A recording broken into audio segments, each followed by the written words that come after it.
ഈശോ മിശിഹായ്ക്ക് സ്തുതിയായിരിക്കട്ടെ. മറിയമേ എന്നൊരൊറ്റ വിളിയിലൂടെ ലോകത്തിൻ്റെ സകല സങ്കടങ്ങളെയും സന്തോഷമാക്കി മാറ്റിയ ഉത്ഥിതനായ ക്രിസ്തുവിനെയാണ് നാം ഇന്ന് കാണുന്നത്. കല്ലറയ്ക്കൽ കരഞ്ഞു നിന്ന മറിയത്തിന് താൻ സ്നേഹിച്ച ഗുരുവിനെ തിരിച്ചറിയാൻ തൻ്റെ പേര് തന്നെ കേൾക്കേണ്ടി വന്നു. ഓരോ വിശ്വാസിയെയും പേര് ചൊല്ലി വിളിക്കുന്ന ദൈവത്തിൻ്റെ വ്യക്തിപരമായ സ്നേഹമാണിത്. നീ എന്തിനാണ് കരയുന്നത് എന്ന ചോദ്യം ഇന്നും വേദനിക്കുന്ന ഓരോ ഹൃദയത്തോടുമുള്ളതാണ്. നഷ്ടപ്പെട്ടു എന്ന് നാം കരുതുന്നിടത്ത് ഉത്ഥിതൻ കാത്തു നിൽക്കുന്നുണ്ടാകും. ഞാൻ കർത്താവിനെ കണ്ടു എന്ന മറിയത്തിൻ്റെ പ്രഖ്യാപനമാണ് ക്രൈസ്തവ വിശ്വാസത്തിൻ്റെ അടിസ്ഥാനം.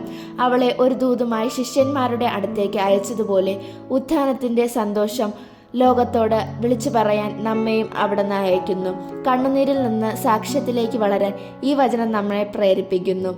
അവിടുന്ന് നമ്മുടെ പേര് വിളിക്കുന്നു. ആ ശബ്ദം തിരിച്ചറിയാൻ നമുക്ക് കാതോർക്കാം. വചനമാകുന്ന അപ്പം നമ്മുടെ ഹൃദയങ്ങളിൽ പ്രത്യാശ നിറയ്ക്കട്ടെ.